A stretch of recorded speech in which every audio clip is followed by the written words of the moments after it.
and just shaping these boys to be, to look at the world in a bigger picture, and to look at how they can contribute, and how they can, and knowing that they're valuable, and that they can add value, and they can add to the world and make a difference. So I think it's just that overall culture of like, yes, you're seen, you're talented, you have skills, and you're going to use these skills to make a difference in the world. I think it's just an amazing thing to have for your son.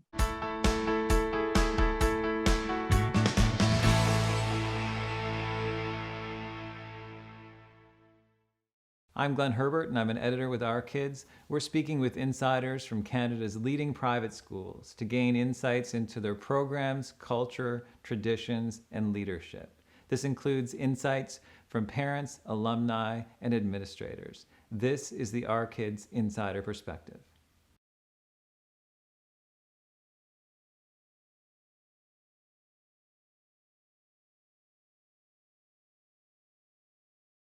Yeah, I did look at some other schools. I looked at a specific school for ADHD. It was called Rundle Academy. I looked at some other private schools. North Point, actually, I stumbled upon. It was actually my brother, and my brother is an engineer.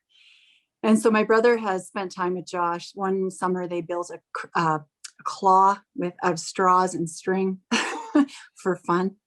And then they were really disappointed when the claw made out of straws couldn't pick much up. But anyway, so this is the kind of thing that my brother does with Josh. And I was talking to Keith about Josh and just the struggles he was having in school, and how he just really hated school, and just really didn't care about school, didn't find it interesting, would rather stay home.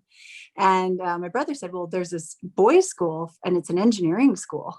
And I thought, well, that sounds perfect. So I started with researching Boys School Engineering Academy, found North Point, and read through the website, literally line by line, thought it sounded too good to be true. The website talks a lot about the engineering academy, the business academy that they have. It talks about teaching the way boys learn, which is very hands-on, lots of movement, lots of topics that really, really interest and engage them. And this sounded like Josh. I mean, Josh, has ADHD, but building a crane out of straws, he would spend an hour with my brother doing that and focus on it and hyper focus on it because it's interesting to him. So it just sounded too good to be true. So we went, we set up an interview with Mr. DeVoe. He's the principal. And I wasn't 100% sure that the school could accommodate ADHD and LDs, learning differences. I say learning differences, not disabilities. I wasn't sure. I couldn't quite gather if that was the case. So I kind of said to Josh, Josh, just let's go for the interview. Let's not maybe, I'm not sure. Don't get your hopes up. I'm not sure if they'll take, kids with ADHD. I'm just not sure, but let's go and see if it's a fit for you. And so we walk into the school, and we were greeted by Dave Jackson, the business manager. And he's a really nice guy that sits at the front. And we walked in, and the first thing Josh said was, "Do you take kids with ADHD here?" and Dave said, "Do we?" He said, "Lots of our kids here have ADHD, Josh." And it was just a really relieving, kind of welcoming introduction to the school. So that was our first intro. And then we met with Mr. DeVoe, who's a very grounded, kind, very experienced leader. And when he speaks to you, you feel seen. Josh, I think, felt very seen and heard and listened to. And Mr. DeVoe thought Josh would be a great fit for North Point. And I think the entire time Josh was playing with a fidget toy that Mr. DeVoe gave him. And, and I was trying to, as the mom, have Josh be on his best behavior, and Mr. DeVoe just, whatever, just take him for, he's a boy. We're used to fidgety boys. And so it was really, he felt very accepted, and he felt like he would belong there. So that was really great. And then the final kind of meeting that I had was I was set up with Mr. Reddick to meet with him after school for an hour. And Mr. Reddick is their in-house ADHD expert.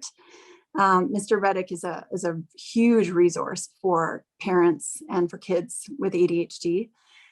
And I had sent all the documentation ahead of time, all the reports that Josh had. And it was, it's a huge psychologist report that, usually just gets shoved in the file at the school. I don't think teachers necessarily have the time or the knowledge to read through reports like that in the public system.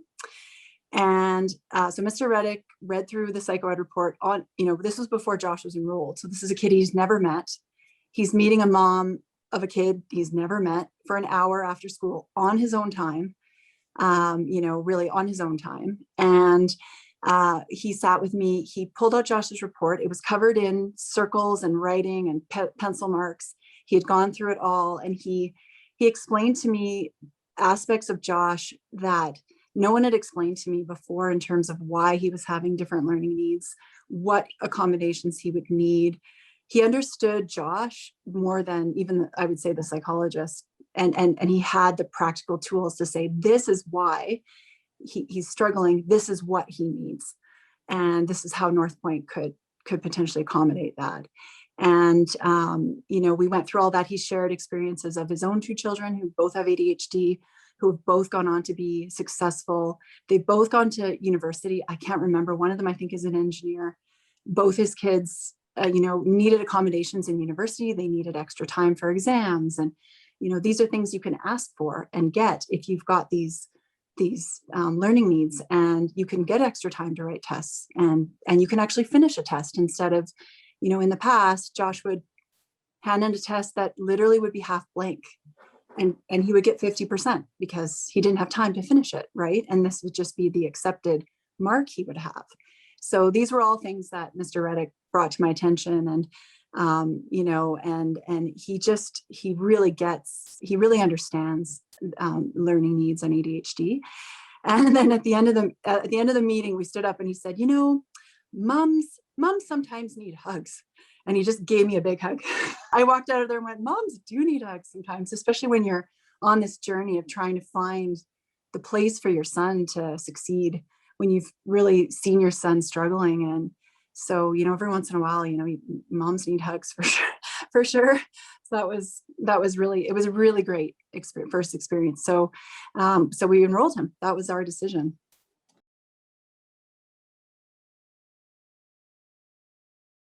Actually, Josh did a shadow day at the school. So we got to go for a whole day and sit in the class and shadow. And when he left that day, he said, Mom, I want to go to this school. And he was a little sad because he had friends at his old school, and he was sad about it. But he said, but I know North Point is where I need to be. So it was a really, for a little 10-year-old to make that decision, a big, hard decision of change like that, that was amazing. So, and then I think just really the last 2 years have just proven he's done a 180-degree turnaround in so many aspects of school. Academically, I can tell you some examples of academically how he's just done a 180. This year Josh discovered that, you have to get more than 50. He thought 51 was like his goal for tests. 51, I'm good.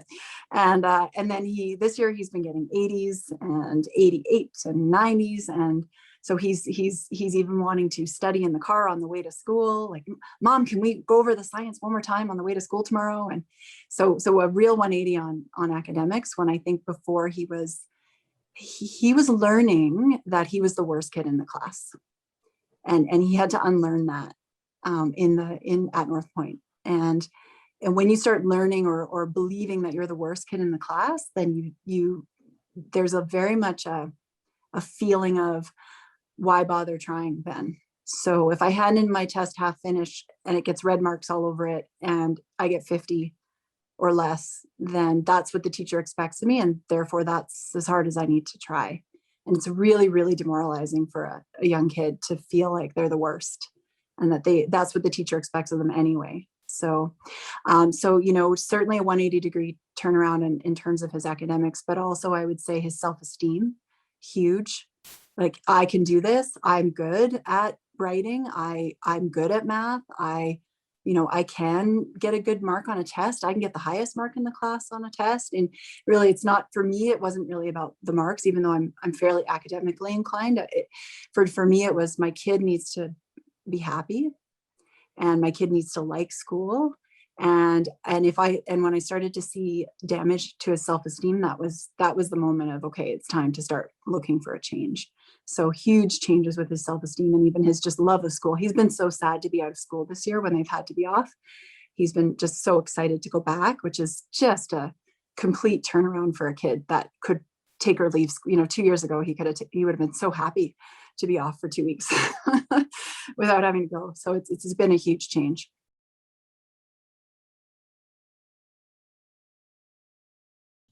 I think he would say, so this is a really interesting example, but so the very first time I volunteered at the school was the Halloween party. And I got there and it was already in full swing, and it was a little bit of organized chaos, I would say. And the boys were having a great time. And I walked in, and Josh, he was a character from Halo, I think, and he had a sword, this giant sword that I wasn't sure if he'd be allowed to have at school, but we sent it anyway. And he was in the hallway with one of his buddies sword fighting amidst the chaos. And all the teachers were there. They were all dressed up, and it was just like so much fun. And afterwards, Josh said, "It's so great. At my old school, they confiscated someone's Harry Potter wand at Halloween because they thought they were going to poke someone's eye out." And it was just this feeling of, we get you, we get boys, we get that you're going to sword fight. We trust you that you're not going to hurt each other. There's this idea of like, we know that you're not bad kids that we have to then be really strict with and confiscate, your weapons from Halloween. And it was just a really interesting, like, Josh, I would say, that's what I think Josh would say, is like, they think they're not strict. They think that they trust us to be responsible for, ourselves, and they trust us. And there's this level of, that we get boys, and we're not just going to assume you're bad kids because you need to move around a lot, or, those kinds of things. So I think he would say he likes that it's not strict, although they get a lot done, and the academics are very enforced, but the respect and the trust in the boys just being good. They're good, even though they're rambunctious and energetic and need to move.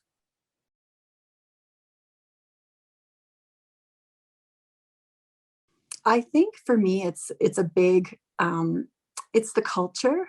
It's being able to, take the culture of the school and enforce that with my son at home. Because I think as a parent, with a kid of a kid who struggles with school, you're constantly feeling like you're pushing and pushing and nagging, and and you feel a little bit lost because you're a parent but you're not a teacher. And so one time, very early on in grade 5, Mr. Fagan was Josh's grade 5 homeroom, and I just kind of said, what can I say to Josh to get him motivated, to get him moving, and get him really trying hard. And Mr. Fagan, so at the culture of the school, there's these 5 R's: respect, resilience, responsible. There's 2 more. I've got them somewhere here: resilient, responsible, resourceful, relentless, and respectful. And so definitely this sort of resilience and relentless is the 2 R's that I've been focusing a lot on with Josh. And I'll say, and so anyway, Mr. Fagan said, dig deep, Josh. I always say to Josh in class, Josh, just dig deep. And so when we're sitting in homework and he's, playing with his pencil and not doing what he's supposed to be doing, I'll say, come on, Josh, let's dig deep. Let's get this done. And so this messaging to the boys that they're responsible and that they need to, try hard and dig deep, it really runs a thread through the whole school. And I really rely on that messaging that is coming from the teachers. It's coming from really the leadership of the school. And then I can kind of jump on that bandwagon and say, come on, Josh, dig deep. And it sounds like I'm reinforcing what the school is saying, and it's received better from your child when it's reinforcing a message that's really the culture of the school. So I really, really appreciate that about school.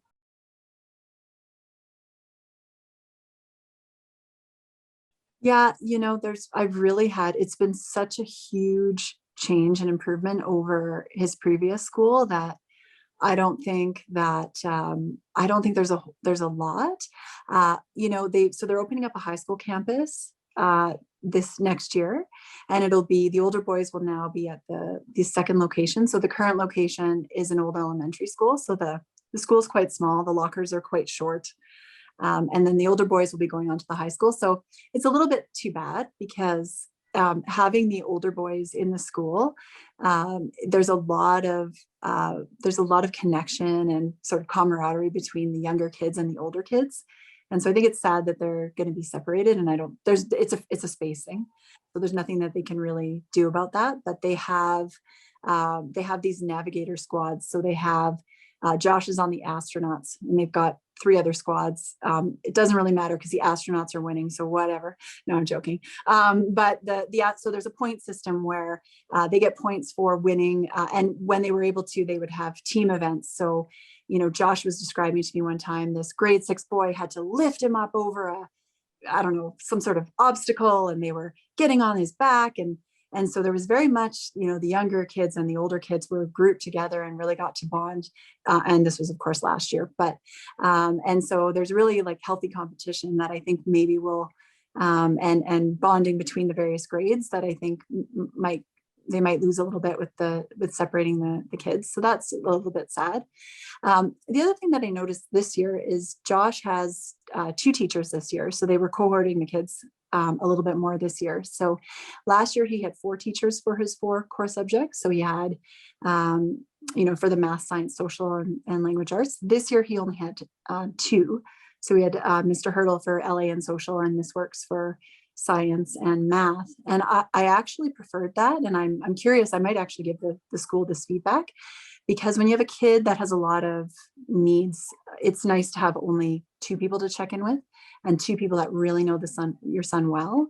When there were 4, when he was changing between 4 different teachers for the 4 core subjects, I wonder if maybe I'm in more of a groove this year to be in touch with the teachers, but I also think it's a bit easier with fewer teachers for the core subjects. So I'm not sure what they'll do next year.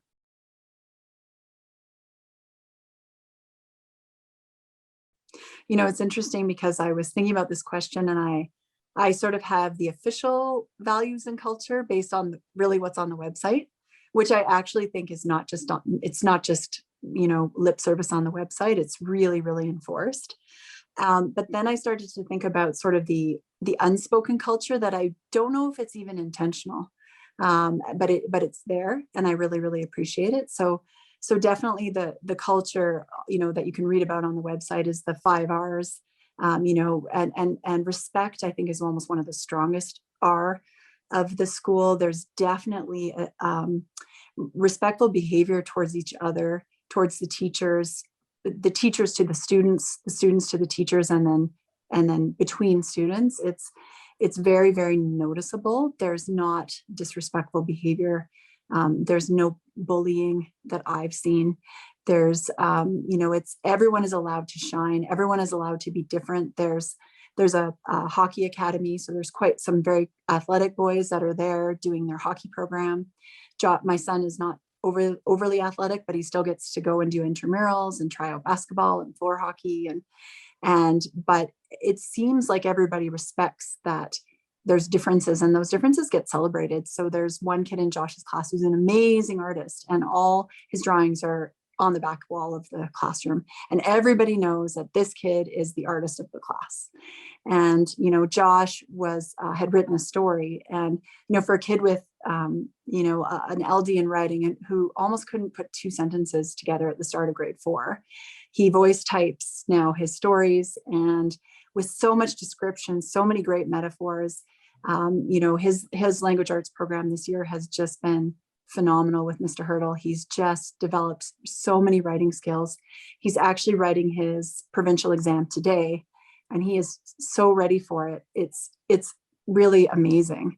So everybody is, celebrated for their own individual unique differences and strengths. And so this culture of respect, where, Josh now is the writer of the class, and he gets his stories printed, and boys were taking copies home so that they could read them at home.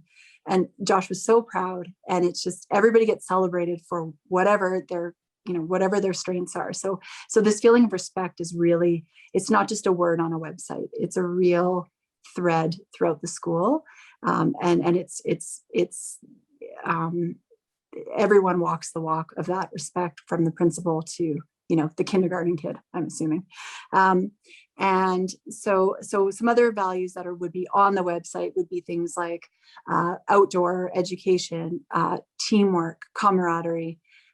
There's a big tradition, a value of tradition. And so traditions and they have every year they have different traditions that are repeated. So one of the most cool traditions is Mountain Day.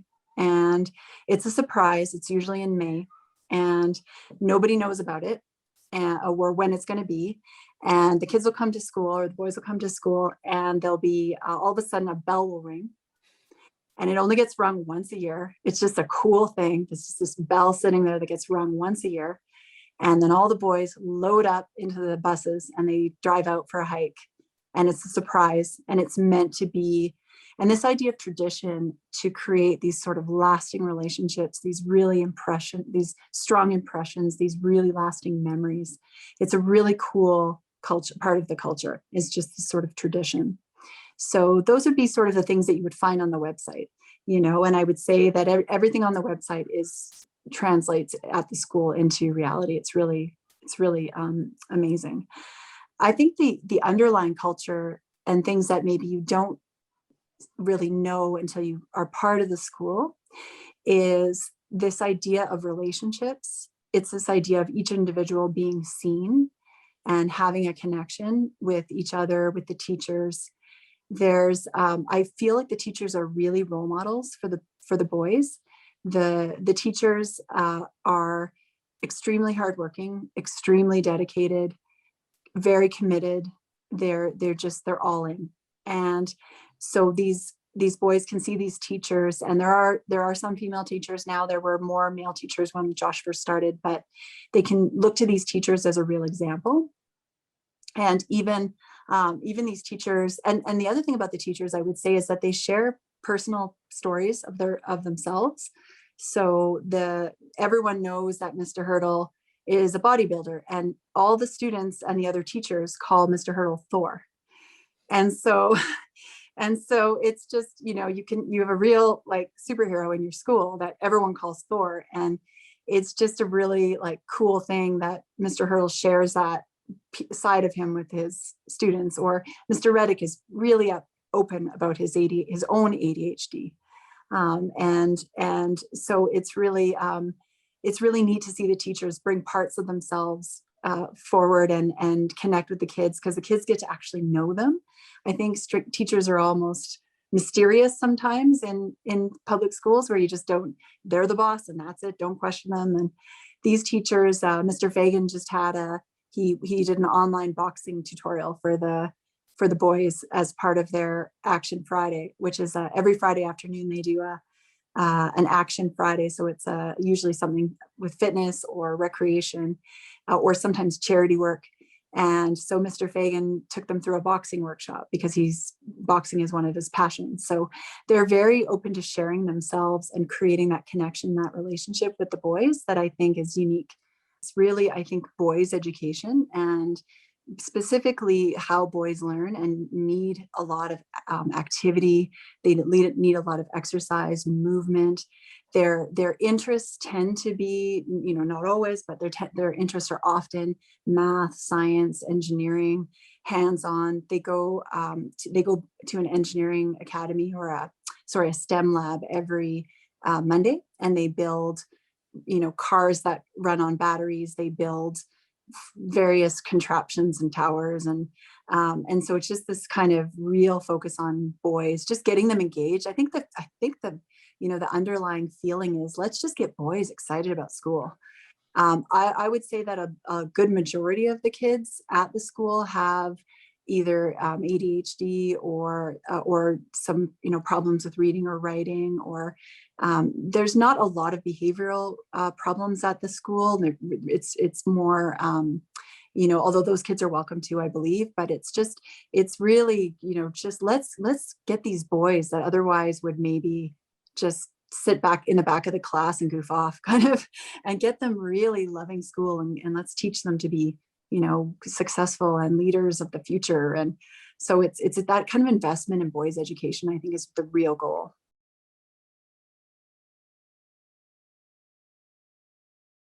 I think I think a lot of families, as we get talking, as I get talking to some of the other parents, I think a lot of the common themes are that the boys were struggling in their previous school for various reasons, just not getting the support, not getting, maybe not being interested, not getting, the stimulation that they need. So I think a lot of the parents are excited about the hands-on learning, the extracurricular subjects that they get to learn. So the STEM uh, lab that they do. And I think as well, there's a lot of excitement around this. There's a Socratic teaching. So it's a whole class on talking about current events, asking questions, finding out what the boys think about things, teaching them that their opinion matters and that they could potentially make change in the world. Like it's a really cool way to teach them, as opposed to here's how you memorize things and write a test, which we still have to do too. But there's this idea that what they think actually matters, and they can make change, and they really get into discussions about that. It's really neat. And I do think the parents get really excited about all the extracurricular and just the ways. So they might, they might, oh, sorry, I apologize. I'm just getting texts that are blocking my screen. Okay, no worries. Sorry. I think the teachers, I think the other parents are also really excited about how the kids there's a lot of technology support. So they do a lot of online programs. They do online reading of current news articles. They do an IXL math program. So there's a lot of technology support, and the boys really enjoy being on computers and doing those kinds of things. So there's just different ways to teach. Miss Works just had a math project where instead of just teaching the boring area, volume, perimeter, she had the boys build a model of shapes and those kinds of things. So the parents get pretty excited, I think, just in general, when we see our boys getting excited about their learning.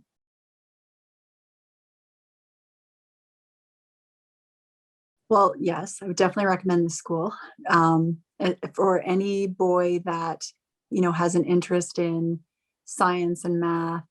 That said, the language arts program is extremely strong as well. So I would say, as kind of the typical parent might say, the academics is very strong at that school, and the focus is making sure that each boy can succeed at the academic part. And it's, really, I would say no boy gets left behind. There's really accommodations and meeting them where they're at, and then also just encouraging them and trying to get them, to dig deep. And so I would say the academic side is really strong, because the core subjects and the core curriculum are delivered impeccably. And then all the extracurricular on top of that is just bonus. It's, the one program I didn't talk about was the Finance Academy. And it's really cool. They do it every year, not this year, but every year they do a boys in business fair. And so the boys get to learn how to do an elevator pitch. They learn how to market. They learn how to price their product and how to calculate, cost versus profit. And then they actually get to go and sell their product. So the Finance Academy is really, real world skills for an entrepreneur.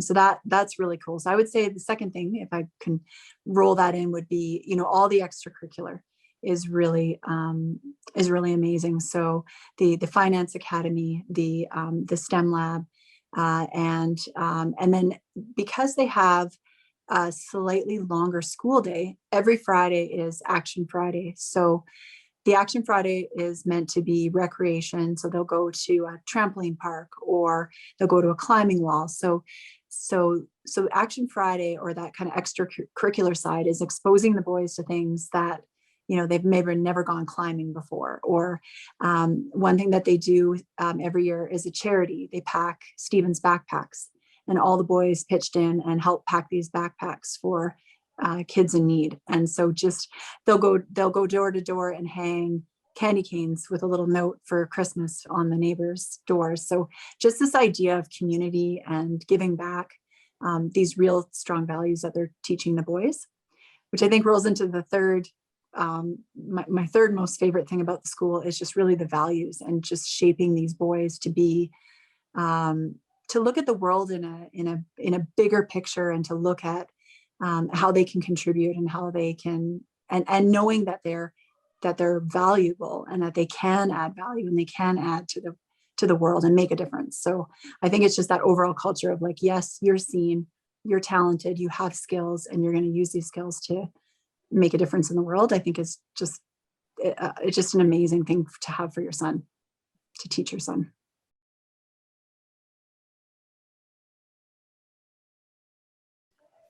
I think so. One of the main pieces of advice that I would give myself would be, sorry, that sounded weird. Let me start again. Advice I would give myself if I could go back would be to question the status quo sooner, and to understand that, if your son is not thriving, and it doesn't seem to be, no one seems to be kind of stepping in and giving him, sorry, this is a really hard question. Let me start again. Yeah, I don't no want to be worries. too negative about the past school, right? Because it was not a good environment for Josh, Yeah. so I don't want to harp on it too much. Mhm. So, okay, how do I say this? Like, I want to say, um, can you repeat the question? Maybe I'll just take a different tack. Sure. Yeah. Mhm. If you can go back in time and give yourself one piece of advice, from when you were looking for a school, when you were doing that research, or even when you started at this school, what would that piece of advice be to yourself? Yeah. Okay. I think, the piece of advice I would give myself going back would be to just ask more questions, and to potentially question the status quo for my son, and to maybe realize sooner that he needed more from his education, and maybe, to expect more from the school and less from, say, me, and the parent support that I had to give Josh at home. I think I would expect and demand more from a school, and not be so polite. I think I would have started looking for a change for Josh sooner. And I wish I had met, Mr. Reddick and Mr. DeVoe and all the teachers at North Point sooner. I think that the timing of getting Josh at North Point in grade 5 was just the critical time, and we just made it. I think had we waited any longer, it might have been, his self-esteem was really starting to suffer in school. And like, I do feel like North Point saved him. So I wish that I could go back in time and have found North Point sooner. And the reason I didn't is because I maybe didn't question. I put too much maybe trust in the previous schools and the previous teachers, and I accepted maybe what was just sort of okay, and just status quo for Josh, when I should have been expecting great and thriving, not just surviving, right? And so it really took seeing my child not thriving anymore to make that change. And I wish I had seen that sooner. For more information about this school, you can visit their profile at ourkids.net.